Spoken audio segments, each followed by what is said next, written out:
ভারতের নতুন ভেন্যুতে বাংলাদেশের বিশ্বকাপ ম্যাচ আয়োজনের প্রস্তাব দিতে যাচ্ছে আইসিসি। আন্তর্জাতিক ক্রিকেট কাউন্সিল আইসিসি বাংলাদেশকে ভারতেই নতুন দুটি ভেন্যুতে বিশ্বকাপে ম্যাচ খেলার প্রস্তাব দিতে যাচ্ছে বলে খবর প্রকাশ করেছে ভারতের সংবাদ মাধ্যম এনডিটিভি। ফিকচার অনুযায়ী কলকাতা আর মুম্বাইয়ে বাংলাদেশের ম্যাচ হওয়ার কথা থাকলেও আইসিসি চেন্নাই আর থিরুডান্নাপুরমকে বাংলাদেশের ম্যাচের নতুন ভেন্যু হিসেবে প্রস্তাবনা দিতে যাচ্ছে বলে উল্লেখ করা হয়েছে ওই খবরে। তবে ভারতের অন্য ভেন্যুতে খেলার প্রস্তাব দেওয়া হলে বাংলাদেশের খেলতে সম্মতি জানাবে কিনা 10ই জানুয়ারি সিলেটের এক সংবাদ সম্মেলনে বিসিবির সভাপতি আমিনুল ইসলাম বুলবুলকে সেই প্রশ্ন করা হলে উত্তরে তিনি বলেন, ভারতের অন্য ভেন্যু তো ভারতই।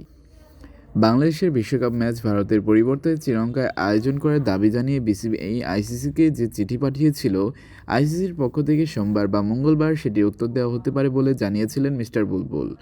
অবশ্য আইসিসি যদি শ্রীলঙ্কায় বাংলাদেশের ম্যাচ আয়োজন করতে অস্বীকৃতি জানায়, সেই ক্ষেত্রে বাংলাদেশের সিদ্ধান্ত কী হবে? সংবাদ সম্মেলনে সেই প্রশ্নের সরাসরি উত্তর দেননি বিসিবি সভাপতি। এই বিষয়ে এই মুহূর্তে কিছু বলতে পারছি না। চিঠিটা আইসিসির তরফ থেকে না আসা পর্যন্ত জানিয়েছিলেন মিস্টার বুলবুল। অর্থাৎ বাংলাদেশ ভারতে বিশ্বকাপ ম্যাচ খেলার বিষয়ে তাদের অবস্থানে অনড় থাকার কথা বললেও এ বিষয়ে আইসিসির প্রতিক্রিয়া জানার পরই বিসিবি তাদের চূড়ান্ত সিদ্ধান্ত নেবে। এনডিটিভির প্রতিবেদনে যা বলা হচ্ছে, ভারতের ভেতরে ভিন্ন ভেন্যুতে খেলা আয়োজনের প্রস্তাবের পাশাপাশি বাংলাদেশের নিরাপত্তা নিয়ে উদ্বেগের বিষয়টিও আইসিসির চিঠিতে উল্লেখ করা হবে বলে এনডিটিভির খবরে উঠে এসেছে।